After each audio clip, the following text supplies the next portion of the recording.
Blair Dog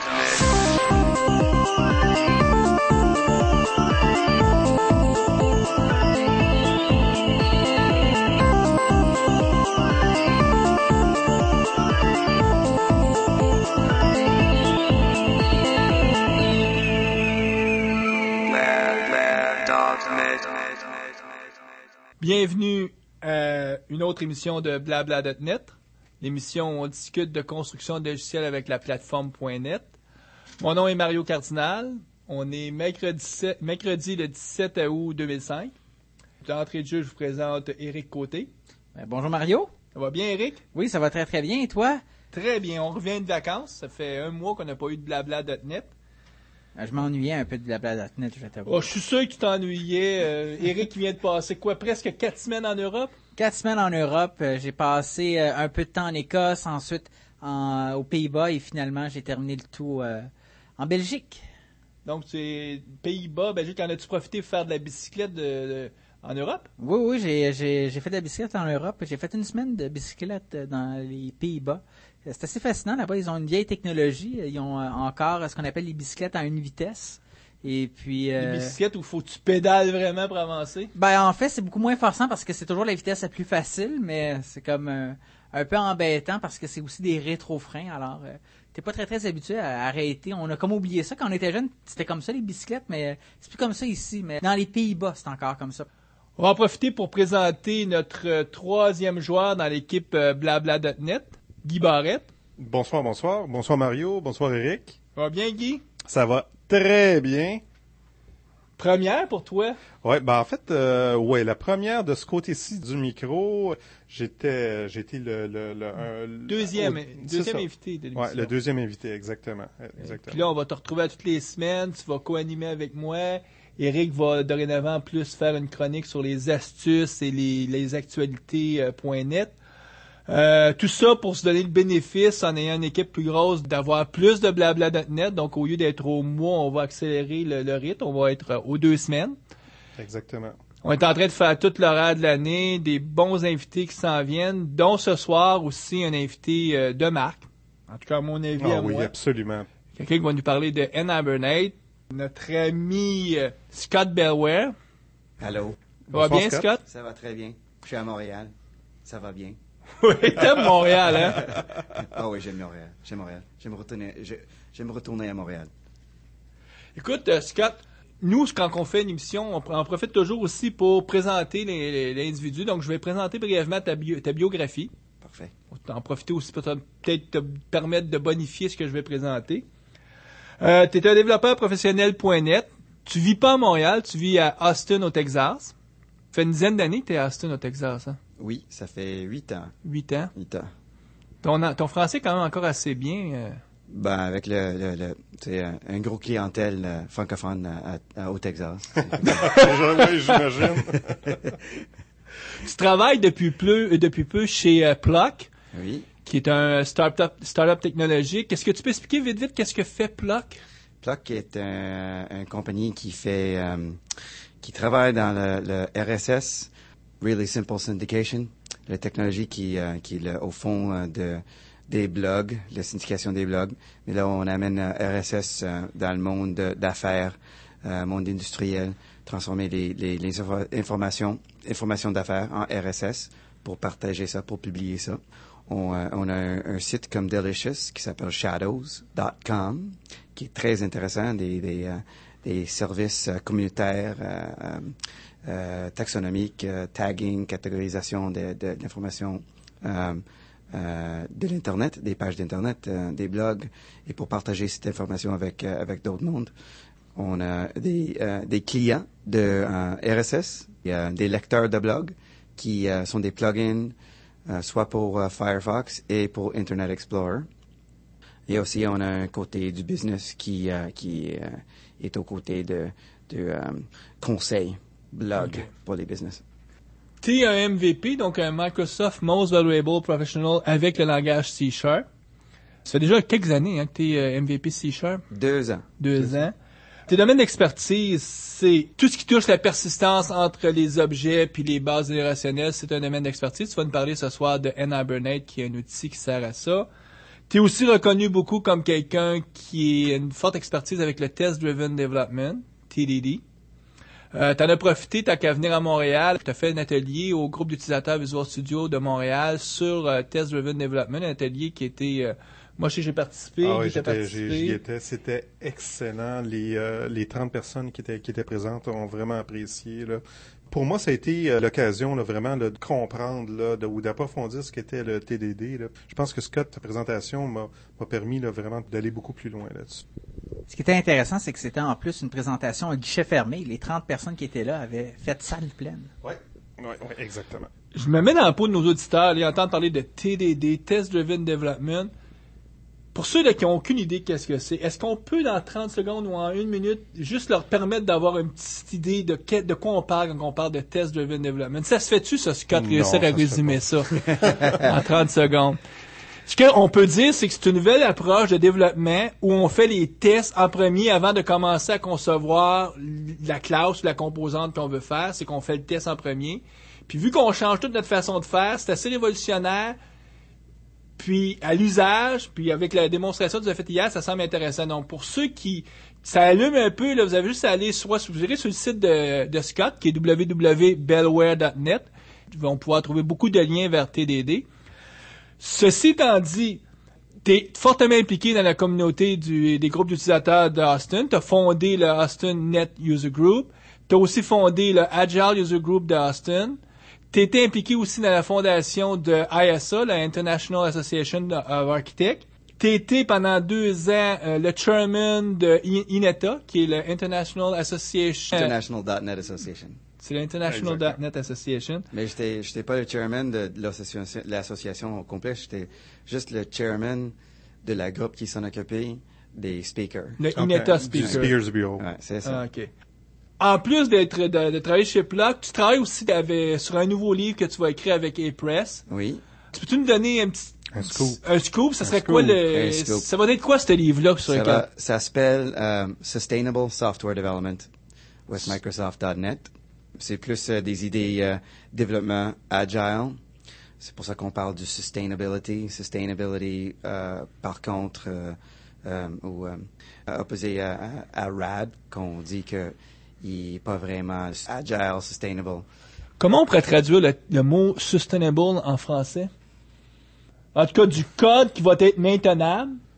On sait que les 95% des coûts d'un projet, c'est vraiment le coût de maintenance. Oui, c'est pas le premier développement. Puis souvent, les gens, parce qu'ils font du RAD, ils pensent que ça va leur coûter juste $5 développer cette application-là, quand en réalité, ça va leur coûter 95$ de plus, il reste $100. Sustainability, maintainability, c'est quasiment la même affaire, mais c'est pas totalement la même affaire. C'est un peu plus subtil, mais on trouve parce pas le que bon terme. Ça couvre plus que juste la maintenance du code. C'est aussi la maintenance de l'espoir de l'équipe, la maintenance de l'architecture, la maintenance des gérants, les clients. C'est que tout soit capable à rouler fortement, tranquillement, sans avoir la foule. Le sujet qu'on va discuter avec toi ce soir, c'est accès aux données et objets d'affaires avec N-Hibernate. Avant d'entrer dans le vif du sujet, nous, on a un livre qu'on va faire tirer. Oui. Oui, parce que on le dit aux gens, à nos auditeurs, venez vous inscrire à notre site web, entrez votre email parce qu'on fait des tirages. Donc, on a un livre qu'on va faire tirer qui est OOP, Object Oriented Programming with Microsoft Visual Basic.net and Microsoft C#. .net. C'est step by step, c'est un livre step by step de la série des Microsoft Press. C'est Robin Reynolds Arltul, je pense que ça se prononce comme ça. Chose comme ça, là. L'auteur. C'est un très bon livre pour les débutants là, qui veulent faire le premier pas là, en programmation orientée objet. Au début de l'émission, avant même d'entrer en ondes, on a demandé à Scott de faire un tirage, puis c'est Philippe Dufour, un de nos auditeurs qui s'est inscrit, qui a gagné. Donc, on va entrer en contact avec Philippe pour l'annoncer. Alors, bravo Philippe. Oui. Puis, je rappelle aux gens, n'hésitez pas, inscrivez-vous sur le site de blabla.net, comme ça, vous allez avoir votre adresse email dans notre liste, puis on va pouvoir vous tirer dans les prochains prix. On va toujours avoir soit des livres ou des logiciels. En tout cas, on essaie autant que possible à chaque mois d'avoir des tirages.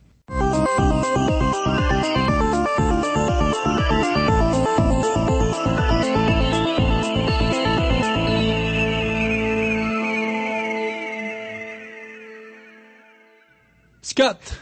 Oui. N-Hibernate. Oui. Imaginons, notre auditeur, il a jamais entendu parler de ce produit-là, donc il n'a aucune idée qu'est-ce que c'est. On pourrait définir, ou de résumer, ou définir ça comment, ce produit-là. Hibernate, c'est un framework qui est assez puissant. Ça donne l'habilité de sauvegarder les données dans les business objects, les domaines, les entités d'une application aux bases de données sans avoir à écrire le SQL. Ça veut dire sans avoir à écrire les stored procedures, sans avoir à écrire un couche d'accès aux données. C'est un framework qui a l'intelligence d'inspecter l'état des données et savoir comment et quoi faire avec la base de données et orchestrer toutes les opérations avec la base de données. Donc, tu dis que c'est un framework. Est-ce que c'est comme un ensemble, une librairie avec laquelle on va dynamiquement appeler les objets, des méthodes de Hibernate, ou c'est une entité à part qui roule... c'est tout dans le même process à ce moment-là? Oui, c'est tout dans le même process. C'est juste une assemblée, un DLL. Tu rentres ça dans le projet. On fait un petit peu de mapping. Après ça, au lieu d'utiliser les commandes ADO.NET, on utilise des commandes Hibernate et on a beaucoup moins de code à écrire pour avoir l'accès aux données. Scott, j'ai une question pour toi. Pourquoi le nom Hibernate? Hibernate, ça vient de le projet en Java, Hibernate, comme on sait, tous les gros produits open source Java ont été portés à .NET. On a soit mis un N avant le nom, comme Hibernate, NUnit, ou on a mis .NET, on fait du mot, comme Spring, on a Spring.NET. Donc, Scott, tu mentionnes le fait que ça provient du monde open source, un produit, une technologie qui est disponible gratuitement? Oh oui, c'est gratis, ouais. C'est nhibernate.sourceforge.net. Et ce que tu décrivais tout à l'heure, là, tu décrivais un peu nhibernate. Pour moi, ça ressemblait pas mal à un Object Relational Mapper. C'est ça, c'est exactement ça que c'est. Ouais. Exact. Okay. Donc, quand on dit Object Relational Mapper, ça présume que d'un côté, tu as des objets. Mm-hmm. Est-ce que je pourrais utiliser ça? Je vais te faire un cas d'espèce, là, peut-être qui semble idiot, mais j'ai un form, j'ai mis un bouton, puis là, je fais un on-click, puis je voudrais pas avoir à utiliser ADO.NET donc, pour aller chercher des données, puis je voudrais directement utiliser Hibernate pour dire, va me chercher des données. Est-ce que je peux utiliser ça comme ça, ou faut absolument que j'aille créer un objet, une classe avant? Il faut écrire des classes qui représentent les concepts dans le business. Fait que là, on rentre dans Domain-Driven Design, les affaires de même, ou Business Objects. Ça prend des objets d'affaires, ça prend des entités, ça prend une façon d'écrire des systèmes où on représente les concepts de business, mot par mot, dans le software. Une fois qu'on fait ça, on se dirige un petit peu de loin du mainstream de ADO.NET. Et là, d'habitude, ça nous donne plus de travail à faire pour écrire un couche d'accès aux données. Ce que Hibernate nous dit, ça nous laisse utiliser des objets custom comme tels pour représenter nos concepts de business en software qui sont plus puissants qu'utiliser, disons, les datasets. Une fois qu'on fait ça, on n'a pas l'habilité d'utiliser le dataset et le data adapter puis toute l'automation autour de ça. Mais en Hibernate, ça nous ramène la même puissance. Alors, c'est le best of both worlds comme tel. Donc, en Hibernate, si tu veux utiliser ça, faut que tu aies fait le choix que tu travailles avec que tu veux vraiment avoir un domaine, des objets qui représentent ton domaine d'affaires. Donc, il faut vraiment que tu sois avec une philosophie orientée objet. Oui. Où ça vaut la peine. Il y a des applications, des affaires qu'on fait dans les applications qui sont toujours bien servies par ADO.NET Raw comme tel. On voit toujours des petits objets, des petites fonctions qui vont toujours marcher directement avec ADO.NET. Mais ils sont plus rares avec des applications en Hibernate parce que la plupart des choses qu'on fait dans des applications transactionnelles, c'est de créer les données, de faire des updates des données, de faire des delete. Le fameux CRUD, là. CRUD, c'est ça. Create, read, en Hibernate, c'est un framework qui fait du CRUD et ce que ça donne l'opportunité de ne pas avoir à écrire le code pour faire du CRUD. Mais un framework comme ça cherche à régler quel problème? Parce qu'on peut toujours utiliser ADO.NET pour on trouve la productivité quand on s'en sert de ADO.NET quand on utilise les datasets. Parce qu'on a le Data Adapter qui est capable à orchestrer les opérations data row par data row, de orchestrer les opérations entre le couche de base de données ou entre le dataset et la base de données. Fait que le data adapter est capable de regarder le row state d'un data row pour dire ça c'est un insert, ça c'est un update, ça c'est un delete, puis ça va plugger le data command, ou ça va appliquer une data command pour une data row selon le row state. La productivité, c'est pas vraiment dans le dataset, c'est dans le data adapter, qui est capable à faire des opérations persistance automatiquement. Une fois qu'on s'en sert des business objects, les business objects sont plus puissants pour représenter une application ou les concepts du business. OK. Sont plus faciles, sont plus lightweight, sont plus faciles à écrire, sont plus réutilisables. Mais une fois qu'on s'en sert, on n'a pas l'habitude d'utiliser un data adapter. En Hibernate, c'est vraiment le data adapter pour nos business objects custom. OK, je vois l'analogie que tu veux faire. Si je te suis bien, tu dis, si quelqu'un, parce qu'il y a beaucoup de gens, ils n'ont pas encore acheté l'approche full objet, si j'appellerais ça comme ça. C'est-à-dire qu'ils aiment beaucoup plus travailler avec des tables. Donc, ils vont commencer par modéliser leur BD, ils modélisent leur table. Puis après ça, ils veulent toujours rester le plus proche de leur modèle relationnel, des tables, parce que c'est par là qu'ils ont commencé à modéliser. Donc, les gens qui partent plus en modélisant leur BD, ben eux, essentiellement, ils cherchent à avoir le moins de différence entre le code puis la BD. Donc, ils vont aimer ça. Ils vont aimer les datasets. Puis le data adapter qui est fourni par Microsoft fait toute la job de faire le CRUD pour eux autres. Entre le dataset, qui est finalement une représentation déconnectée de data de ta BD. On fait data adapter.update, puis ça va orchestrer toutes les opérations. Mais il y a une autre approche. Mais il faut rester dans le monde relationnel, modèle relationnel pour faire ça. Les modèles relationnels, ça a la grosse puissance que tu n'as pas du tout à te préoccuper comment tu vas faire ton mapping entre ta BD et tes données, parce que tu travailles toujours au niveau avec la vision de ton modèle relationnel. Par contre, tu n'as pas encapsulé ton code dans un objet, donc souvent tu vas te retrouver à avoir du code qui va se retrouver dédoublé, triplé, quadruplé, parce que ton code, tu sais pas trop où le mettre, tu es obligé de te faire des contrôleurs. Si on s'en sert du data adapter, on optimise tous nos efforts pour la facilité de sauvegarder les données. Le moment qu'on fait ça dans un environnement objet, on perd tout le restant des habilités pour représenter le software comme alentour des concepts business comme ils sont dans le vrai monde. Je dirais que la plupart des gens travaillent dans un environnement mixte, je te dirais, où on crée nos objets d'affaires et puis ensuite on crée un layer, une couche qui elle va utiliser ADO.NET, va faire l'accès aux données, va sauvegarder nos objets finalement, nos objets d'affaires directement dans la base de données. Donc, à chaque fois, on réécrit la procédure stockée, le code ADO.NET pour sauvegarder ces objets-là. Est-ce que Hibernate pourrait nous aider dans ces cas-là? C'est ça que Hibernate fait. C'est ça qu'il fait. Ce qui te permet, finalement, c'est qu'au lieu de commencer à modéliser tes tables, tu peux vraiment modéliser des objets. Oui. Donc, tu as fait, par exemple, un modèle de classe. Puis après ça, quand tu as ton modèle de classe, pour tout ce qui va être comment tu vas faire ton accès aux données, comment tu vas persister l'information, tu plugues en Hibernate, tu t'en préoccupes plus. Et en plus, tu as plus de puissance de représenter des hiérarchies, d'abstraction, on peut dire, les hiérarchies des subclasses. Ça veut dire, employé, c'est un subclasse de personne. Ça, c'est pas possible de le faire dans un monde relationnel, mais c'est possible de le faire dans un monde objet. Donc tu peux avoir des objets qui encapsulent plusieurs tables, qui sont plus complexes finalement. On peut avoir des relations dans le monde objet, qui sont des relations d'héritage. Mais ça, on n'a pas dans le monde relationnel. On peut garder nos relations d'héritage dans le monde objet et indiquer avec un Hibernate pour dire, ce relation d'un héritage, on va transformer ça à un parent-child relationnel. Transformer la relation à un modèle relationnel. Okay. Et ça, c'est très difficile à faire à main. Tu as utilisé la notion d'héritage, mais est-ce que tu voulais dire la notion hiérarchique d'encapsuler un objet dans un autre objet? Parce que je vois pas comment que tu serais capable... Non, ça c'est une référence. On peut dire ça c'est une référence. Ça c'est une référence, mais ça on je peut vois faire bien. Ça avec je vois bien comment mettre ça dans une relation, mais là je comprends pas comment que tu pourrais prendre de l'héritage puis le mettre dans du relationnel. Disons, on a un tab qui s'appelle personne. Dans le tab personne, tu as le nom, la date de naissance, l'information qui a rapport avec cette personne-là.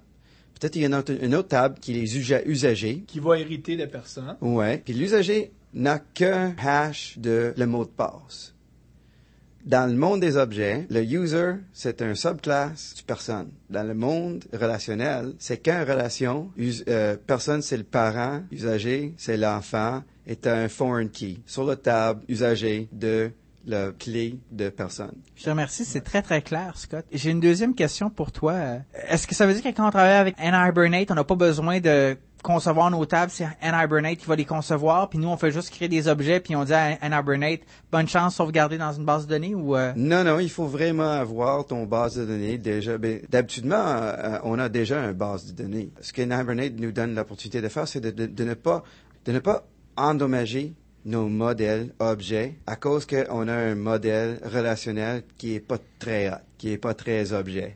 Alors, on peut faire des mappings, des transformations entre objets et relationnels, comprenant qu'on a d'habitude des bases de données à legacy qui sont d'habitude pas assez hautes.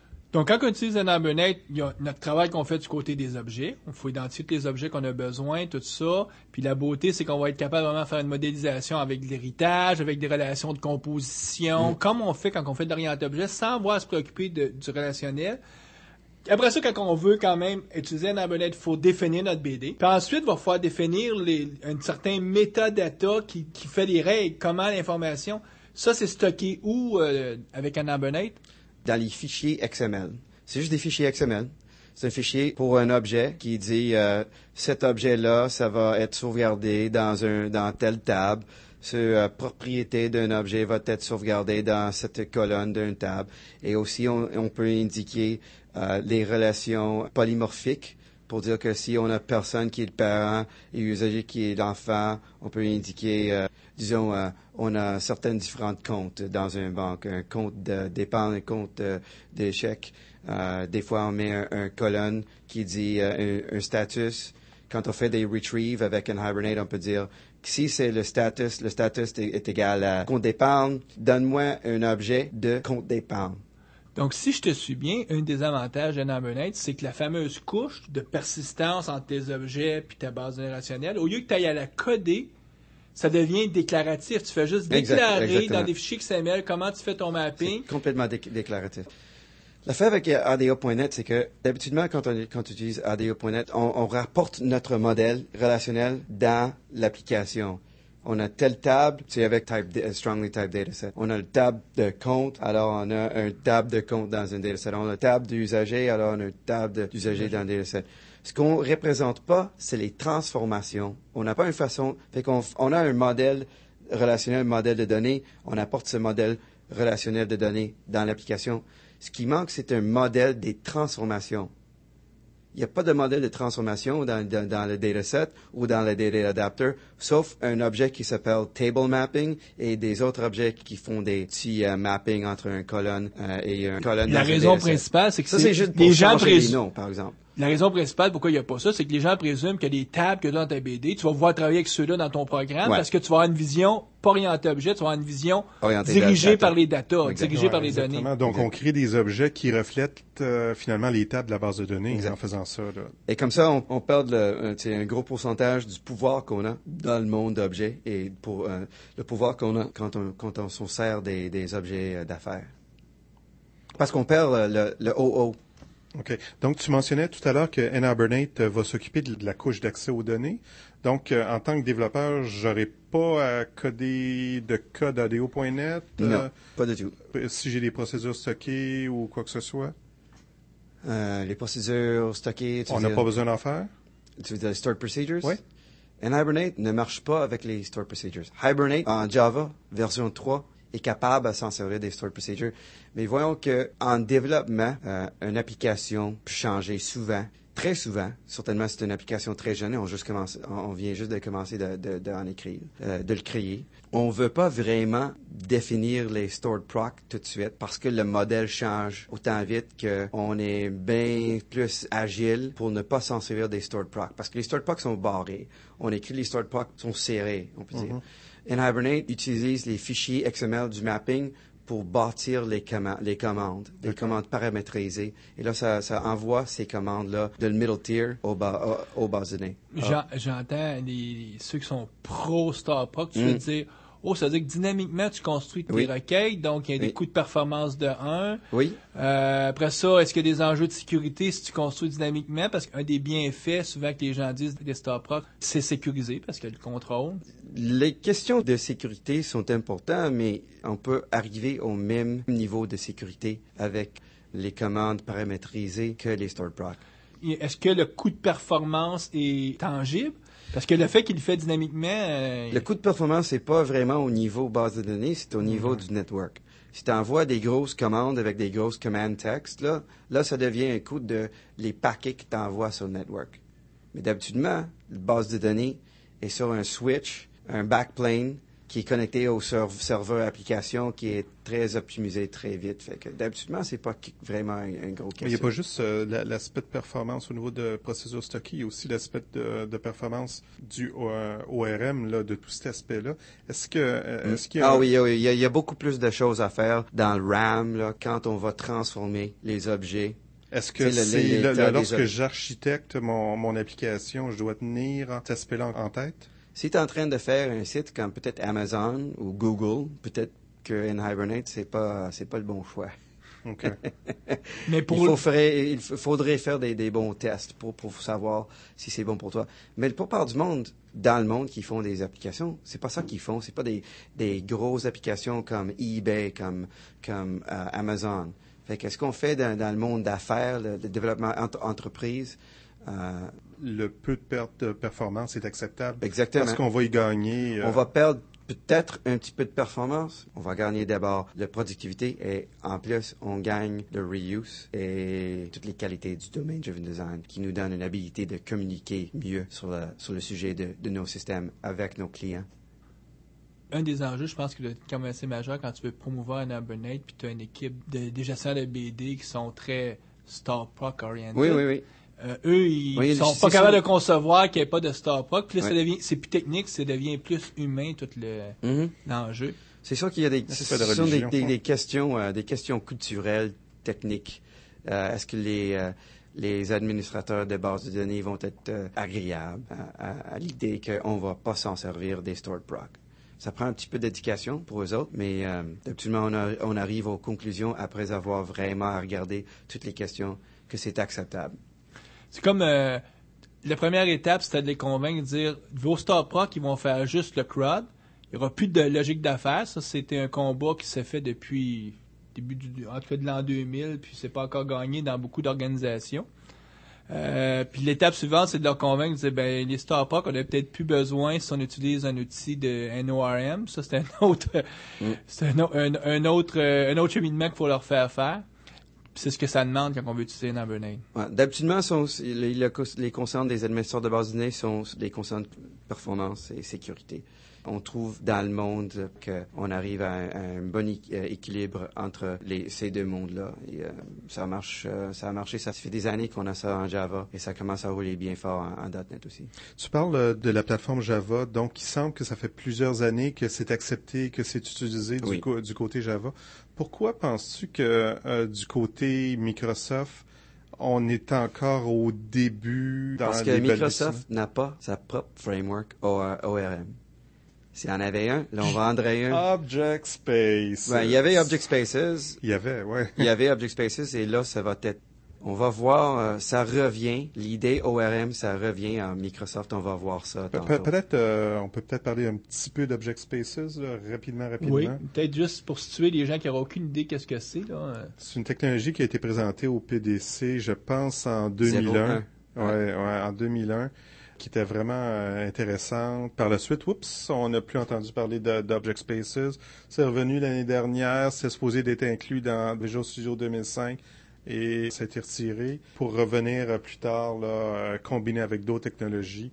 On verra pas ça dans le time frame de Visual Studio 2005. Ça va être inclus dans les prochaines versions. Donc, tout ce que tu dis, c'est que vu que Microsoft n'ont pas un produit là-dessus, c'est pour ça que, principalement, sur les sites comme MSDN, on trouve pas beaucoup de documentation où on fait la promotion d'avoir un domaine d'affaires, donc des objets très puissants qui ont des comportements d'affaires avec un ORM pour faire le lien avec ta base de données relationnelle. Si tu n'as pas un framework ORM, le meilleur choix, c'est d'utiliser les StarProc. Voyant que Microsoft n'a pas, On parle juste des sort proc. On en parle d'une façon qui est très très orientée pour les bénéfices du Microsoft et leur message pour dire oui, c'est la façon de la faire.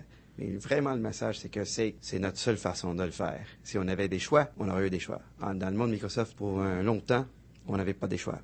Dans le monde Java, on a plusieurs de choix. On a JDO, on a EJB, on a Hibernate, Top Tier. Il y a plusieurs façons de faire de persistance, fait que le monde ne sont pas aussi agressifs quand ils défendent des stored proc, parce que on savent que c'est pas la seule façon. Le monde Microsoft, d'habitude, le monde pense que c'est la seule façon de faire la persistance, puis c'est pas vrai. On dit qu'Object Space, Microsoft ont tassé de produits. On peut dire. Si on comprend entre les lignes, c'est comme s'ils ont essayé de bâtir de quoi, puis ils sont pas arrivés à faire une solution qu'eux trouvaient assez élégante, j'imagine. En tout cas, un produit qui pouvait... quelque chose qui pouvait... C'est un petit peu plus complexe que ça. Là. Ils ont sorti un peu le produit là, pour le mieux le réintégrer plus tard là, avec d'autres types de technologies là, qui s'en viennent aussi. Là. Mais comment t'expliquerais? Parce que Hibernate, c'est un projet du domaine public. Donc, ça veut dire que c'est pas si sorcier que ça en faire un. À moins que ce que Microsoft voudrait faire serait tellement sophistiqué que les autres regardent Hibernate et disent « Ah, c'est pas vraiment ça qu'on veut faire ». Pourquoi il n'y a pas un produit comme ça qui est apparu ailleurs que dans le domaine open source? Y a-t-il une explication? Il y en a des produits commerciaux, comme une compagnie qui s'appelle Tech Talk, ils sont en Autriche. Ils ont un produit qui s'appelle Genome, qui est assez hot. Il y en avait un couple de compagnies qui ont fait ça, des produits commerciaux, mais c'est difficile à vendre un produit comme ça parce que ça résout des problèmes qui sont pas des problèmes, des questions que les débutants ont. C'est vraiment des questions architecturales. Mm-hmm. Ouais, si je reviens à mon exemple initial, c'est j'ai fait une application niaiseuse, j'ai mis un bouton dans une fenêtre, puis là je veux directement écrire dans mon on-click. Ouais, exact. Ça marche pas ça parce que c'est pas pensé comme ça, c'est pensé qu'il va y avoir une architecture, qu'on va séparer notre application en couches, qu'on a notre couche présentation, on a une couche de domaine d'affaires où vont être tous les objets. Alors ça, il va y avoir une couche d'accès aux données qui va être gérée par Hibernate. Donc, il y a toute cette vision-là qui est vraiment, si tu veux faire une application sérieuse, sustainable, si j'utilise ton terme que tu disais, donc quelque chose qui va pouvoir vivre pas juste 2 ans, qu'on va devoir acheter aux poubelles puis recommencer. Donc, si on veut que ça vive 5 ans, 10 ans, il faut prendre ces approches-là, mais ça présume qu'il y a eu de l'architecture, qu'il y a eu des gens avec de l'expérience, qui ont déjà vu neiger. Puis, pour X raisons, c'est pas toujours le cas. Ça reste encore, je dirais pas une minorité, mais c'est pas 80% de la population .net là, qui fonce haut la main dans des produits comme Hibernate. Non, mais c'est la force. Microsoft, c'est comme le Kmart des vendeurs du software. Hein. C'est pas des habits custom comme tel. C'est pas le One size fit all. Exactement. Et c'est one size. La plupart du monde sont pas du monde avancé. Ça c'est sûr et certain. Certainement dans le monde Visual Developer Microsoft. Fait que c'est ça leur marché. Et ils font des produits pour ça. Drag and drop, des affaires de même. RAD, c'est très bon pour faire des layouts visuels. Mais Microsoft veut rentrer la persistance dans le monde RAD et ça donne des applications qui sont pas sustainable, comme on dit. D'habitude, c'est juste du hacking et après, ça dure pour 2 ans. Il y a de la duplication, il y a de l'inconsistency. 2 ans après, on les jette. Ce que j'appelle des monolithic applications, des applications monolithiques. Ouais, plus ou moins. Tout spaghetti en un, donc tout le code est mis dans les on-click, justement, dans la couche présentation. Ça se développe vite. La version 1, ça fait très vite. Souvent, il n'y a pas de test unitaire, même si on fait. Et il meurt très vite. Ou, si le produit est un peu populaire, c'est-à-dire que les gens l'utilisent à l'interne, ils apprennent à prendre les chemins qui marchent, puis, ouais, exact. Puis ils éduquent tout le monde à dire, fais pas telle affaire, parce que si tu fais ça, ça crache. Ouais, exactement. De quoi qu'on parlait?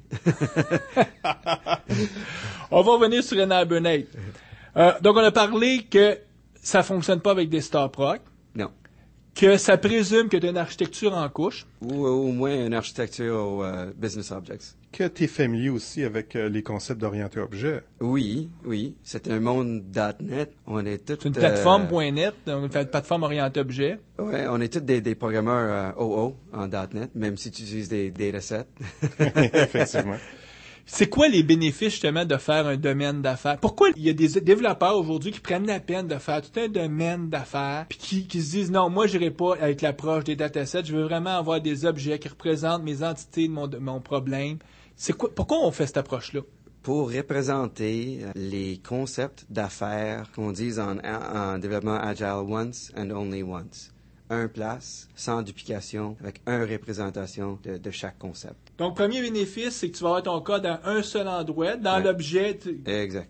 donc le comportement, tu vas le mettre à un seul endroit. Ouais. Ça fait que si on utilise des type datasets et on utilise le table customer dans deux différents scénarios avec des différentes relations entre les tables. En double code. Ouais, il faut générer il faut avoir le table customer dans deux différents types datasets. Type dataset, ça va gérer aussi un objet pour ces tables, le customer object, mais ça va exister dans deux différentes places. On peut pas mettre le logique de ce business object-là dans ces tables non plus. Fait qu'il faut mettre ça dans les transaction scripts. Et ces transaction scripts-là ne peuvent pas travailler avec les deux différentes représentations d'un customer parce qu'ils sont de deux différents types. Parce que le namespace a changé par rapport au type dataset qu'on sert. Fait que là, on a les procédures, des méthodes qui sont même pas applicables au même objet, même si c'est le même objet conceptuel. Mais Scott m'a fait l'avocat du diable.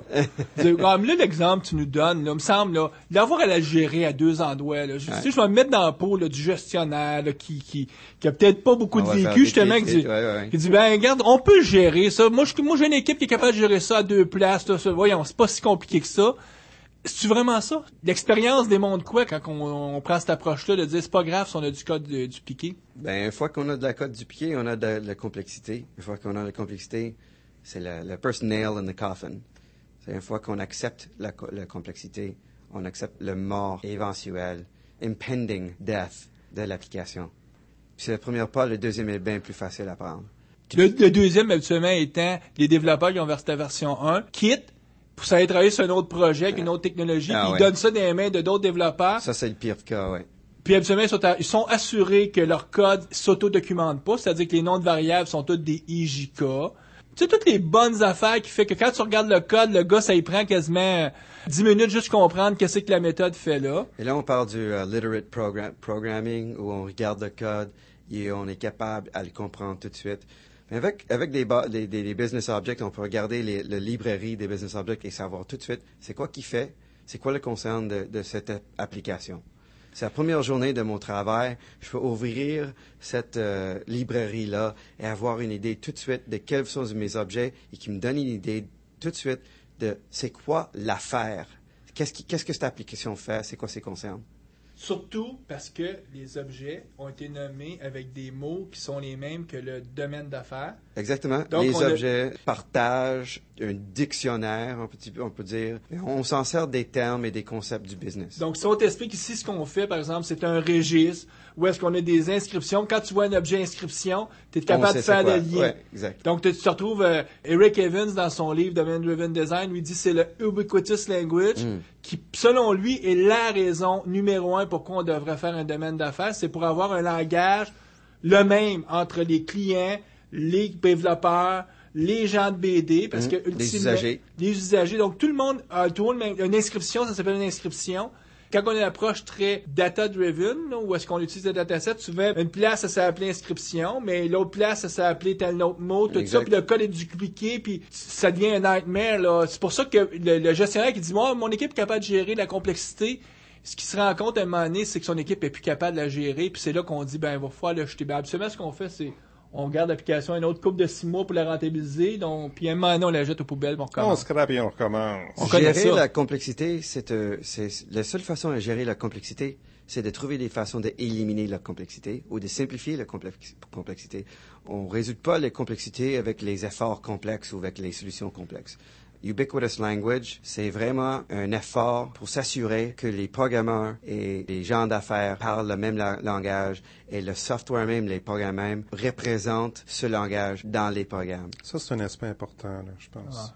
Si on résume, la raison principale le bénéfice d'utiliser un Hibernate, c'est que tu n'as plus besoin de programmer ta couche avec du code, tu vas la faire déclarativement dans des fichiers XML. Tu vas quand même avoir la tâche de remplir tous tes fichiers XML. On peut utiliser les outils pour ça. Il y a des générateurs. Des outils qui viennent avec le produit. Ben, il y en a d'autres. Il y en a des autres Mats Helander de Europe a un outil visuel qui s'appelle Object Mapper. Tu peux plugger ça, tu peux plugger ton librairie d'objets d'affaires, tu peux plugger ton base de données, puis bâtir tes mappings visuellement, comme disons. Donc, il y a des gens qui ont donné des outils pour simplifier ce travail-là. Mais essentiellement, ça devient déclaratif. Tu déclares. Donc, la programmation déclarative est toujours plus facile à faire que de la programmation en code, toujours beaucoup plus stable. Certainement. C'est pour ça que pour les outils comme CodeSmith sont très bons parce que c'est tout du déclaratif. Ouais. Puis ça règle toute ta question de couche d'affaires d'utiliser un produit comme un Hibernate. Oui, mais comment tu fais tes requêtes à la base de données ou à la base de données? On fait nos requêtes par rapport au langage et sémantique des objets d'affaires. Fait que si je veux avoir un objet customer, je peux faire un select customer from customer where customer.name est égal à... Mais on parle toujours selon le couche des objets. Des objets. Donc, Hibernate a son propre langage SQL là, ou une variante? Oui. C'est un query language qui s'appelle Hibernate Query Language, HQL. Et il transforme, Hibernate transforme ça, SQL.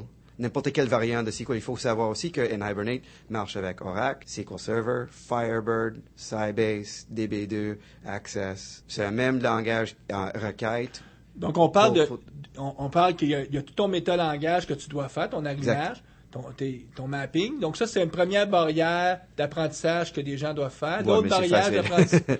Barrière, OK. Ben, c'est facile. Ça reste quand même que les gens doivent se familiariser avec ça. C'est quelque chose de nouveau à apprendre. Bon. L'autre affaire nouvelle, c'est qu'il faut qu'ils mettent de côté toutes leurs connaissances SQL. Ils doivent aller en HQL. Oui, mais c'est quasiment la même affaire, sauf qu'on remplace les mots du tab avec les noms du tab avec les noms des objets.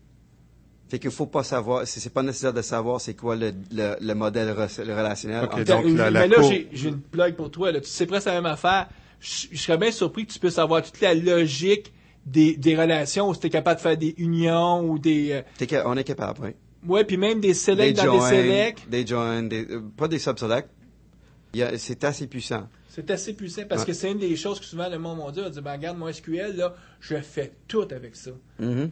Tandis que souvent, c'est pas si évident. On en fait peut-être trop des fois.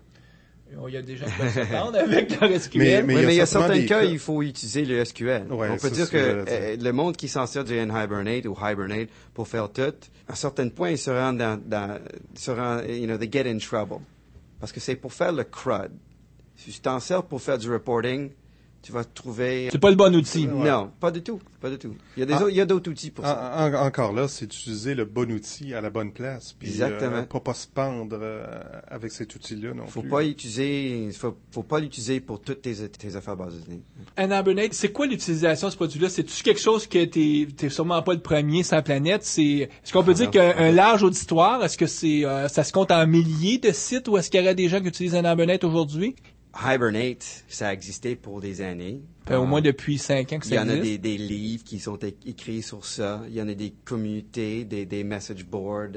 Il y en a des sites de web. Il y en a des sample applications. Ça, c'est juste le côté Hibernate. Puis là, il y a le mouvement maintenant vers Hibernate, le côté .NET. Fait qu'il y a beaucoup de ressources d'informations, des outils, une communauté. C'est pas comme utiliser un petit framework que quelqu'un dans ta compagnie a construire pour un petit projet. C'est vraiment quelque chose qui est bien connu dans le monde. Donc ça serait un autre avantage. Souvent, les gens se bâtissent eux-mêmes leur data mapper. Puis quand tu commences à faire ça, tu te retrouves à avoir une approche... T'es pogné. Et aussi, il faut pourquoi réinventer la roue? Exactement. Ouais. Exactement. Pourquoi réinventer la roue? En terminant, Scott, est-ce que tu aurais un livre ou un blog que tu pourrais recommander à nos auditeurs?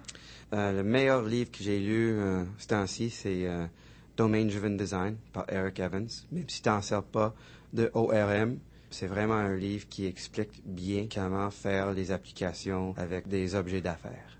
Je pense que c'est un livre qui permet de comprendre que le mécanisme de classe qui existe dans la programmation orientée objet, c'est finalement un mécanisme qui te permet de pouvoir mapper, d'étendre ton langage finalement pour arrimer pour utiliser le langage de domaine d'affaires. C'est ce que tu fais des classes qui sont des customers, comme Domain Specific Language. Tout à fait. C'est vraiment un livre sur comment créer des Domain Specific Language avec un système d'objets. Ouais.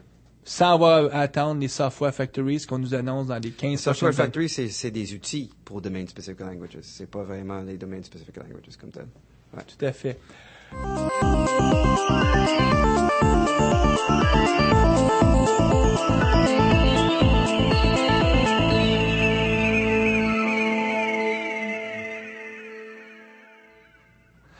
La chronique astuces et actualités techno de notre confrère Éric Côté.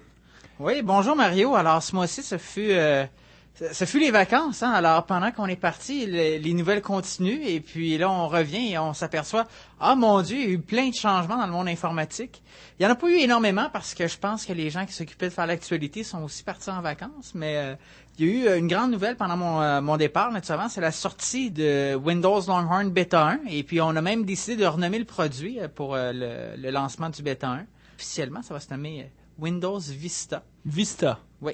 Et puis, j'ai installé justement Windows Vista sur mon ordinateur récemment. Et puis, j'ai été courageux. Moi, j'avais une deuxième partition sur mon disque dur de disponible. Alors, je l'ai installé sans même utiliser de machine virtuelle. Alors, je roule sur...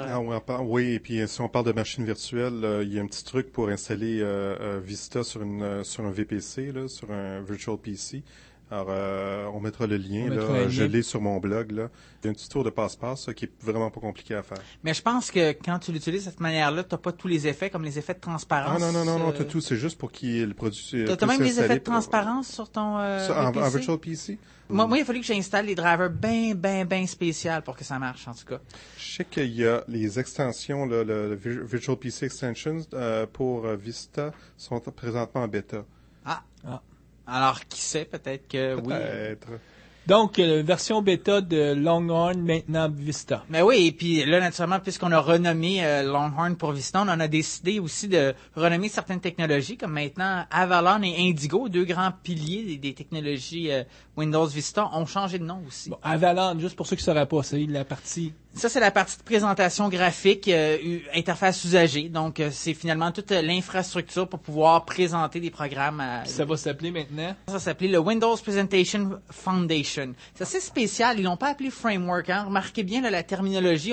On s'en va vers ce qu'on appelle le foundation, comme si c'était non seulement un framework, mais en plus des librairies de base pour programmer Windows. Ils ont été vers cette nomenclature-là. L'autre, Indigo. Indigo va devenir le Windows Communication Foundation. Encore là, on utilise le terme Foundation pour vraiment représenter un framework de base de Windows. Puis la WCF, ou ça a l'air de... C'est ça, ça va être le WPF et le WCF. Je pense qu'ils voulaient utiliser des three-letter acronyms, là, des TLA. Quand ça commence par W, des fois, tu as toujours l'impression que c'est en lien avec la lutte. Et dans le coin gauche!